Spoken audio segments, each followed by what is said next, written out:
Sí, Melina, tenemos por ahí. No, perdón, lo puse sin querer. Ah, bueno.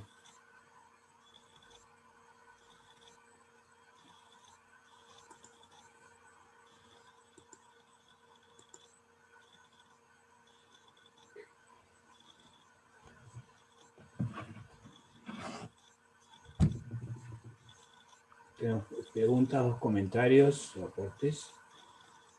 Ahora.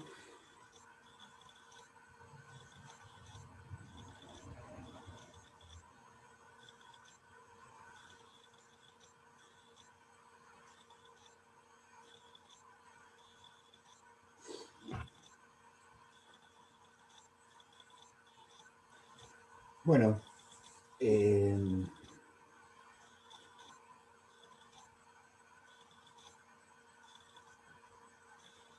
es necesario para digamos, ser coherentes y que sea posible encarnar y abordar y operar en la complejidad,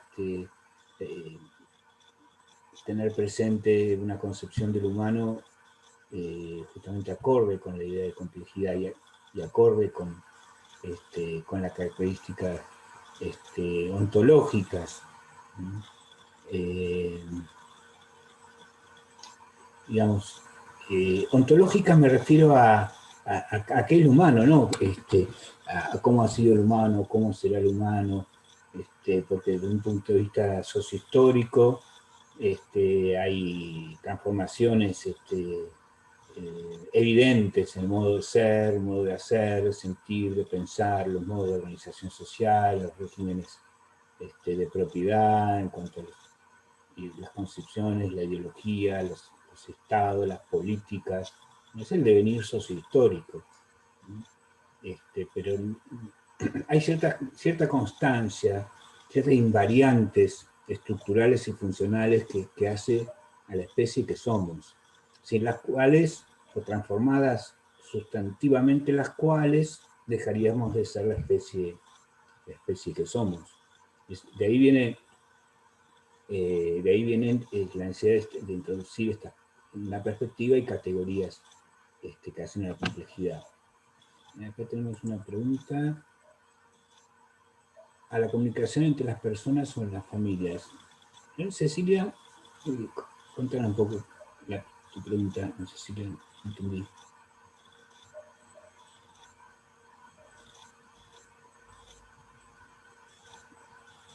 Cuando hablé del lenguaje y la comunicación, no hablé, hice una referencia breve, ahora iba a retomar algo de eso. La comunicación entre las personas, en las familias, interpersonales, la comunicación entre paciente y profesional. Es importante esa apertura y esa formación, esa escucha, esa capacidad de... No hay sujeto sin subjetividad. De los objetivos también de esta enseñanza es diferenciar, pero para poder articular sujeto y subjetividad. Digamos, pero el ejercicio de la profesión en el campo de la salud me parece que exige, de acuerdo a los propósitos mencionados, la capacidad de no renegar o esconder o dejar afuera la subjetividad en pos de realizar un imposible ideal positivista, neutralista, ascético, tecnométrico, como lo hemos visto con Kant, sobre todo, y se menciona Piaget, si uno no pone en juego la subjetividad, no puede hacer ciencia, no puede ejercer una profesión, ni siquiera podemos ser objetivos si no ponemos en juego nuestra subjetividad. El tema es cómo ponemos en juego. Y la escucha en relación a un paciente implica un poco dejar entre paréntesis ciertos contenidos de nuestra subjetividad. Por ejemplo, nuestra ideología, lo que nos gusta, lo que no nos gusta, lo que aceptamos, lo que no aceptamos, pero también el marco teórico, no estar buscando probar una conjetura en lo inmediato, en los primeros encuentros, porque eso sesga la escucha, nos impide escuchar otras cuestiones. Entonces, es importante para el ejercicio de la profesión relacionada a la escucha que sean capaces de dejar entre paréntesis ciertas cuestiones que tienen que ver con nuestra subjetividad individual. Incluso es necesario dejar entre paréntesis nuestra neurosis. La neurosis, la ideología, las concepciones políticas, ideológicas, sin las cuales no existimos, no somos. Tampoco queremos ser ni psicóticos, ni perversos.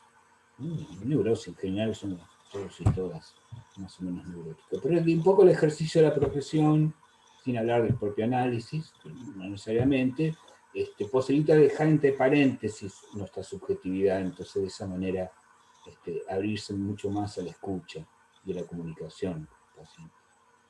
Se me ocurre, en relación a la pregunta de Cecilia, darles mi parecer sobre este asunto de la escucha y la comunicación.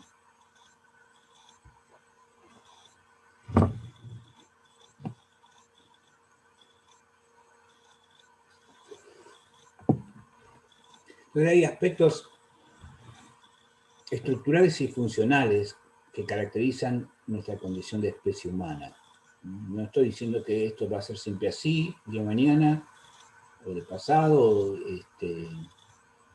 hallazgos e imposiciones científicas, tecnológicas mediante, podrá haber transformaciones tan sustanciales, estructurales, que ya no seríamos la especie que somos. Mientras tanto, voy a dar cuenta de ellas. La condición para la hominización, o sea, ese proceso que ocurrió hace millones de años, diferentes mediciones, digamos, consideraciones sobre los tiempos del proceso de hominización, pero de acuerdo a por lo menos 1 millón o 2 millones de años comenzó el proceso de hominización, y la especie Homo sapiens que somos tiene una antigüedad de 250.000 años, o algo de ese orden, cuyo dato exacto no importa en absoluto. Hubo transformaciones que dieron como resultado la especie que somos, transformaciones que podríamos separar o diferenciar para articular entre condiciones necesarias y condiciones suficientes. Las condiciones necesarias han concernido a transformaciones anatómicas, posturales, orgánicas, como el pasaje a la bipedestación, que generó la liberación de los miembros delanteros, las patas delanteras, digamos, para su utilización para algo más sutil y más desarrollado que la locomoción, junto con el pasar del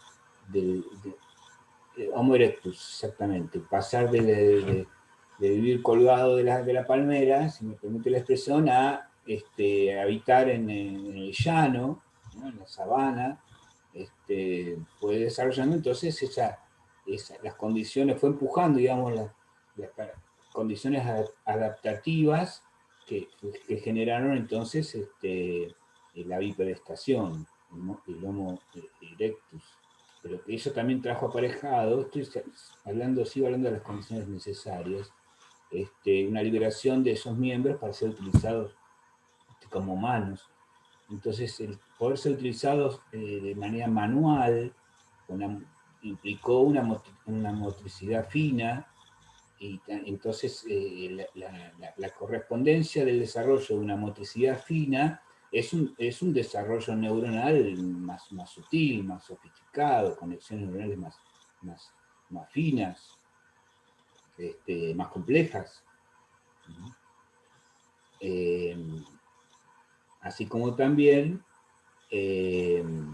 respecto de las hembras, la ampliación de la capacidad intrauterina, la capacidad la capacidad espacial, de capacidad de poder gestar durante más tiempo y una criatura más desarrollada. O sea, con más tiempo de gestación. Más tiempo de gestación implicó un mayor y más complejo desarrollo prenatal. De manera tal que se dieron las condiciones objetivas para la generación de un ser con capacidad de acciones más inteligentes, más sutiles, con mayor tiempo de gestación y mayor desarrollo neuronal, neurofisiológico, neuroanatómico. También con la peculiaridad propia del humano, que la mielinización neuronal, que tiene que ver con la conexión entre neuronas, no termina de consolidarse o de estabilizarse, sino después de la gestación, después del nacimiento. Con lo cual también ahí hay condiciones de posibilidad para la impresión, para que se impresione neuronalmente el vínculo propiamente humano, la interacción propiamente humano con un otro. Estas condiciones necesarias en el plano anatómico, en el plano orgánico y fisiológico, fueron la condición de posibilidad de la base para transformaciones que hay que situarlas en otro nivel, en otro plano, condiciones suficientes, que tuvieron que ver con la actividad transformadora. Que la actividad transformadora de la naturaleza está posibilitada justamente por esta capacidad neuronal, funcional, de utilizar las manos, por un desarrollo cerebral superior, por mayor tiempo de gestación.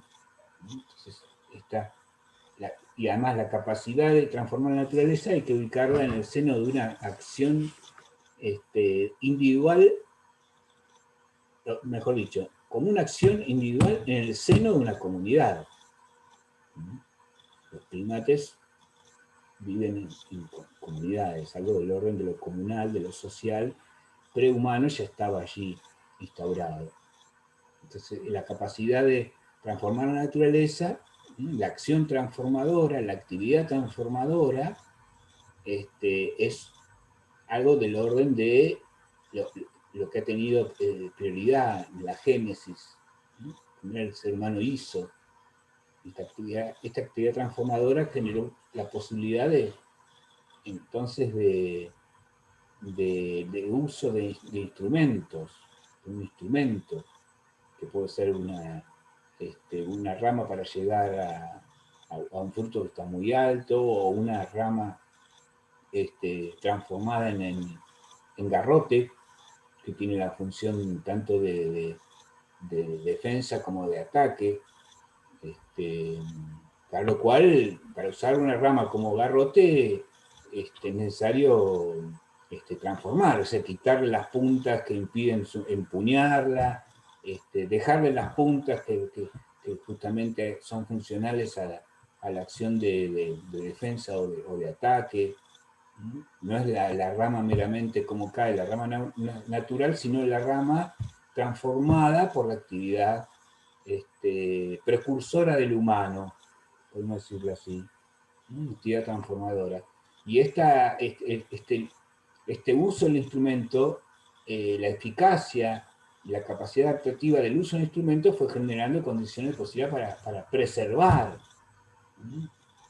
Los monos por ahí lo que uno puede ver es que usan un medio, un intermediario para obtener la banana o el fruto. Una vez que tienen tal, se olvidan del intermediario, del útil, lo dejan ahí. En cambio, estos procesos que estoy describiendo, ¿no? Un poco didácticamente en lo posible, podemos ahí ubicar la importancia de preservar, de conservar este intermediario, este útil, este proto instrumento de producción, medio de producción.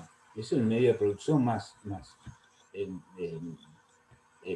primario y tosco que puedan conseguirse, pero que es el primero una serie que desemboca en la ultra tecnología actual al servicio del desarrollo de los medios de producción.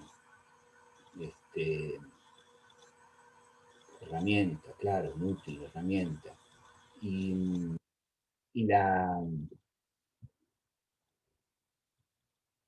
podemos suponer que el uso reiterado de este garrote, de esta herramienta, generó un día que se rompa, se rompiera.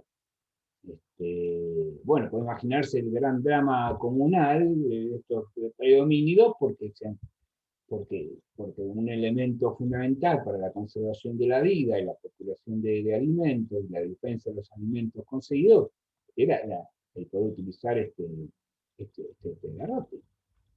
Y ahí es cuando, eh, eh, digamos, hay un paso más en la génesis del humano, ¿sí? En cuanto a que eh, empezó a desarrollarse la comunicación humana, ¿no?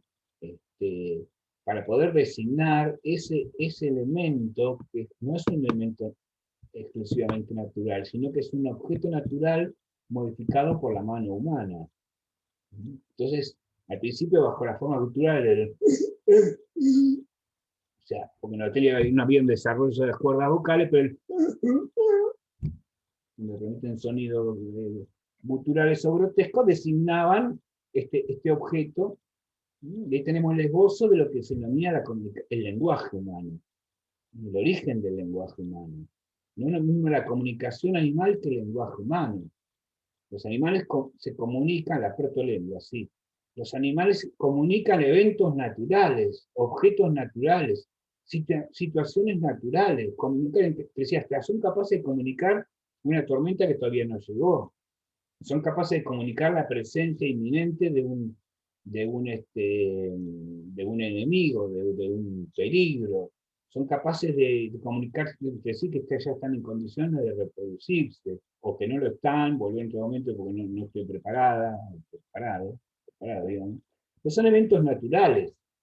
¿No? Eso es la comunicación. Hasta incluso el baile sofisticado de las abejas, que es muy interesante desde el punto de vista de la comunicación, ¿no? Que danzan cuando un eje cuyo eje en relación con el Sol indica la dirección de la comida que se comunica entre ellas, cuya velocidad de circulación indica la distancia relativa de la comida, pero por más sofisticado que sea, no deja de ser la comunicación de eventos naturales.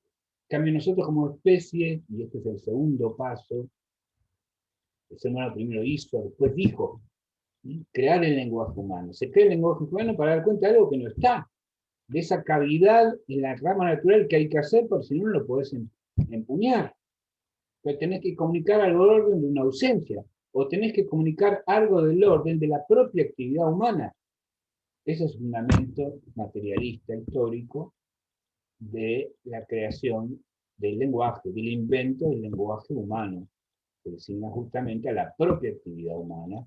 El ser humano primero hizo, luego dijo, en el orden de la génesis, se crea el lenguaje, pasamos a ser seres hablantes, y con ellos seres divididos entre lo real y lo pensado. Y el tercer paso fundamental, el orden de la génesis humana, el orden de la hominización, es como ya estaba el lenguaje entonces para referirse a este invalorable elemento adaptativo y que marcaba una diferencia con las otras especies, ha sido el pensamiento. Porque como está el lenguaje, ya es posible el pensamiento. No hay pensamiento sin lenguaje, no hay posibilidad de pensamiento sin representación. ¿Y cuál es el pensamiento en juego allí?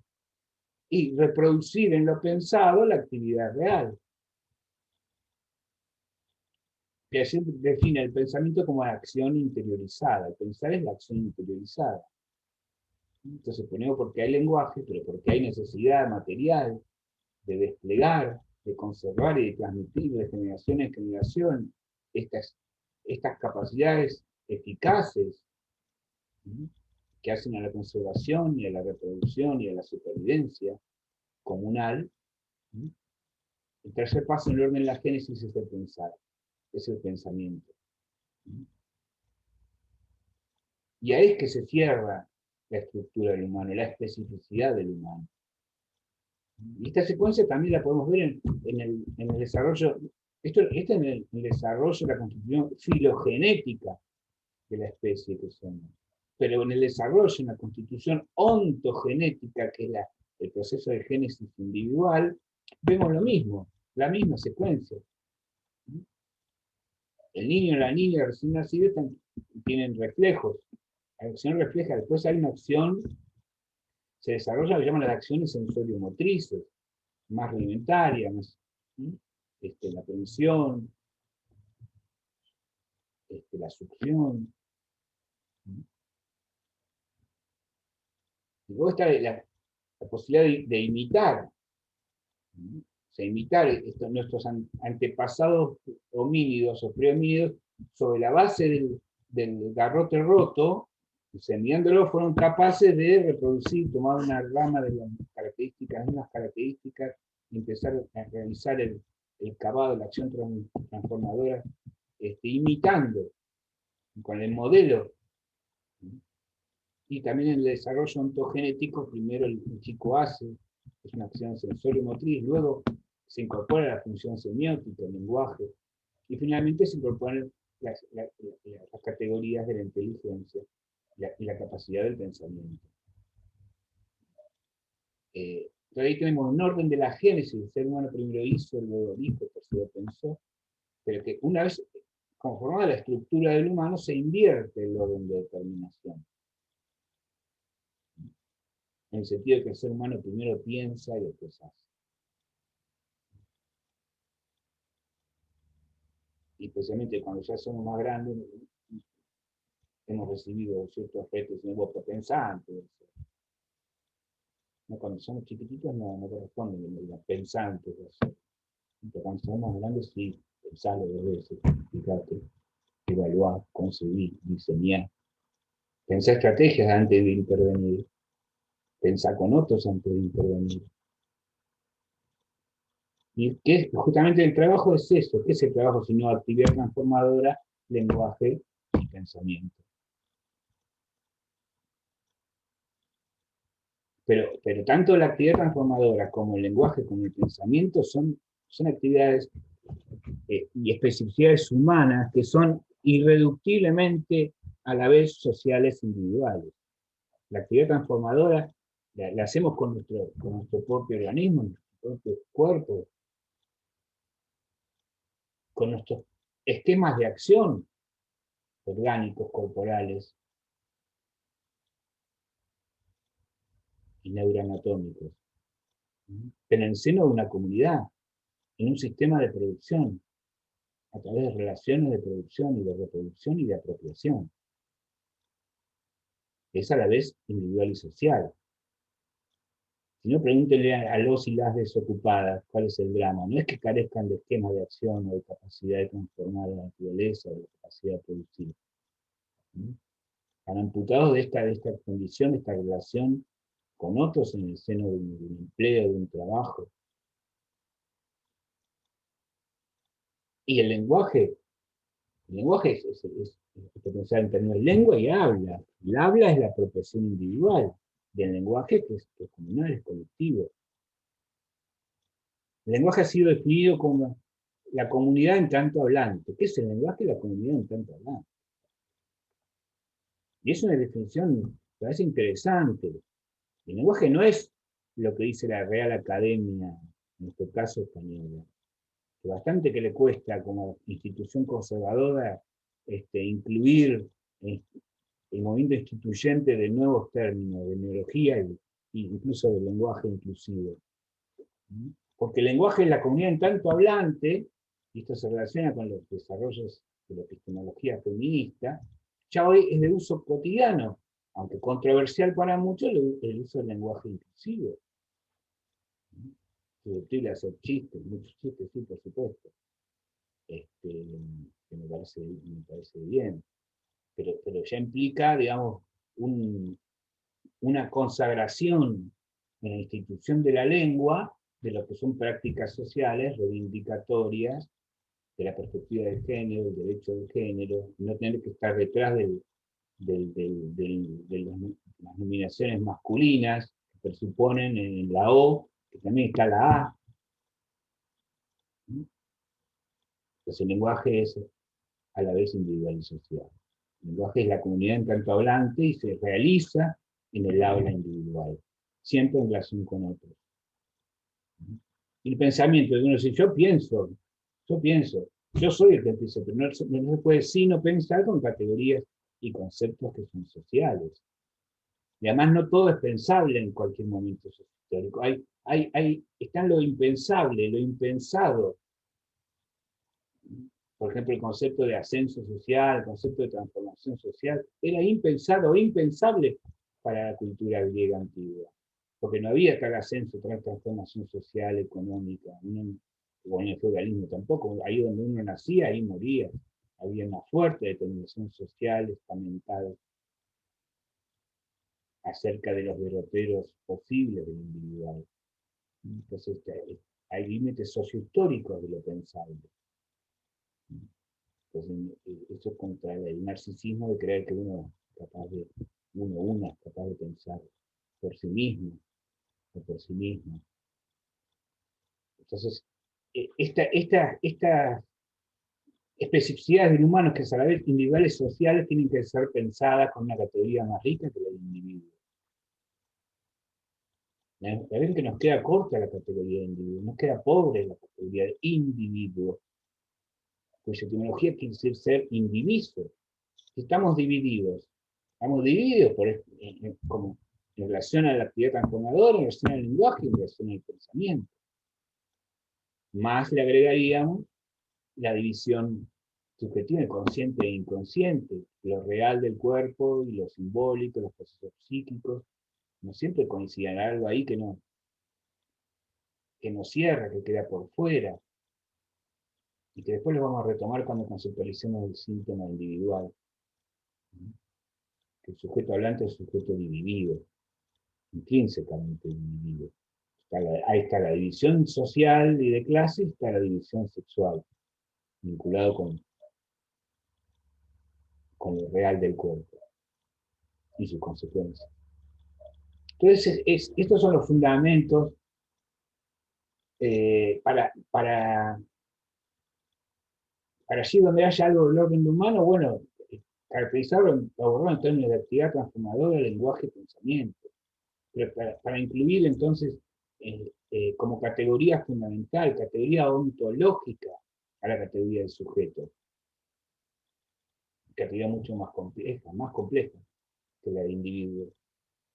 Y considerar del sujeto esa materialidad que es lo psíquico, no lo psicológico, lo psíquico, que es a la vez individual y social.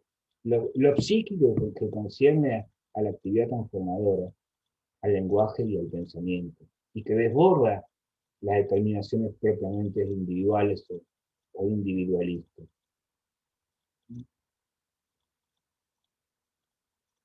Entonces, de esa manera, guardando correspondencia con la caracterización de la especificidad del humano, de las invariantes estructurales y funcionales del humano, el pensar, el decir, el hacer, es que introducimos entonces a los efectos analíticos al sujeto humano en sus tres dimensiones. Sujeto productor, sujeto deseante y sujeto cognoscente.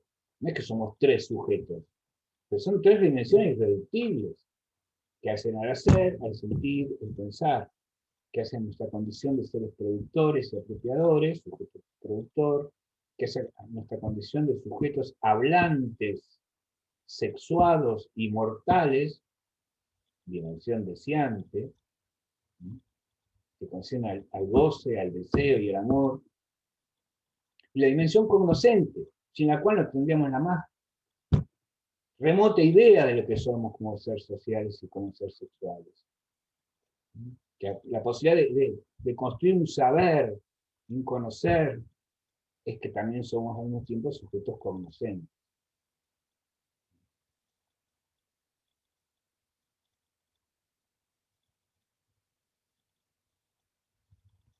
Profesor, Sí. entonces el concepto de individuo, ¿para dónde queda aplicado, diríamos? O sea, si somos sujetos todo el tiempo porque somos sujetos sociales, o sea, ¿la palabra individuo que ya está obsoleta o tiene un lugar de aplicarse? No va a la papelera de reciclar.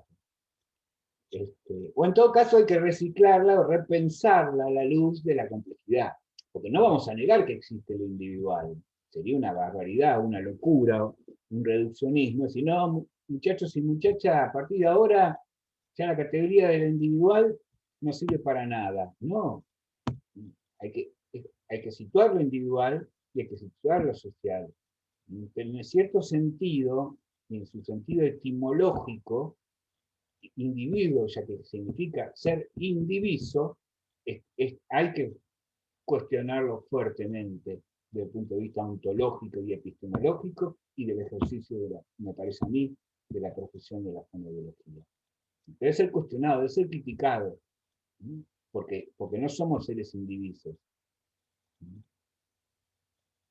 Porque además el uso acrítico de la categoría de individuo está al servicio justamente, presta un servicio de funcionalidad ideológica a la estabilización, reforzamiento y reproducción justamente de un orden neoliberal que sostiene justamente como categoría suprema la individuo y que está asociada a la idea de meritocracia, lo que tenés es por tu exclusivo mérito individual, a la idea de competitividad. Entonces son los fundamentos para la crítica, pero gracias por hacer la pregunta porque es muy necesario también subrayar también este carácter irreductible del individual. Somos seres irreductibles sociales e individuales. Eso también lo vamos a ver en algunas clases, que el proceso de objetivación es la producción de la subjetividad que encarnás, vos, yo, todos y todas, no es tan solo producto del lugar en la reproducción social, en la producción social, no es tan solo efecto de qué trabajás del lugar social, sino que la construcción de la subjetividad también tiene este otro lado, vinculado a la individualidad, deseante, gozante, amante. Esa es la idea, digamos. No generar reduccionismo, pero es importante también como estrategia de crítica interna del modelo médico hegemónico o biomédico sostenido en el individuo, mostrar los fundamentos, no solamente ontológicos y epistemológicos, sino éticos y políticos de cierta pobreza o insuficiencia o amputación de lo social que implica la categoría de individuo.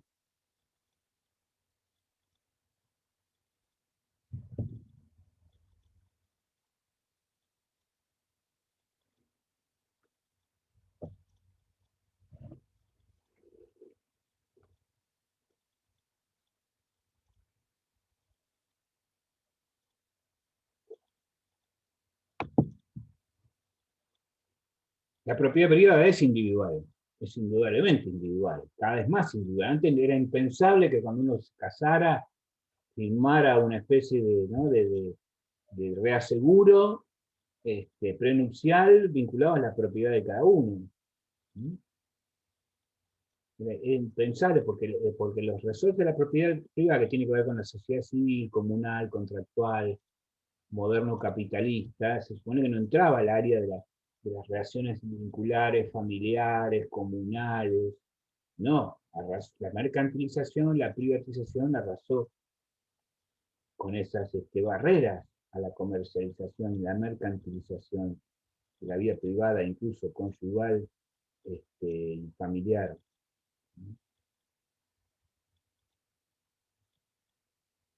Pero hay un reforzamiento de la categoría de individuo por esto. También un reforzamiento en el sentido en el sentido del Código Penal. la responsabilidad individual del individuo frente a sus acciones. Es difícil para las concepciones hegemónicas incluso en el derecho que los abogados piolas den lugar a morigeraciones o atenuaciones o sobreseguimientos vinculados a las condiciones de vida, a las relaciones sociales, al empuje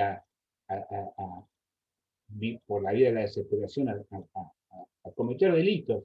No, vas preso presa como individuo. Aunque nadie nace chorro, como bien dice el grafiti.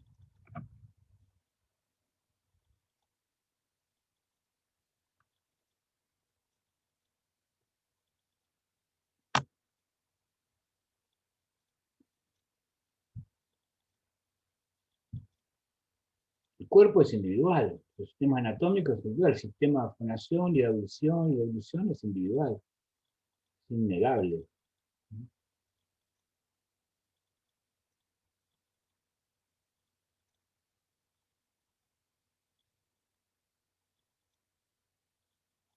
La muerte es individual.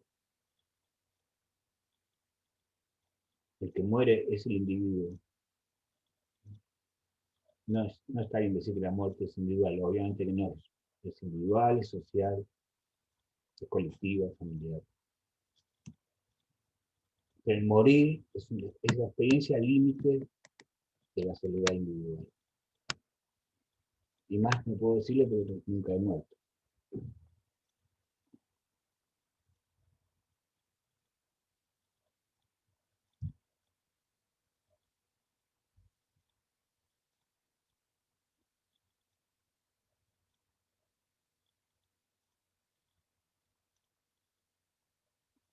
Bueno, queda un minuto, si les parece, hacemos una tercera conexión y ya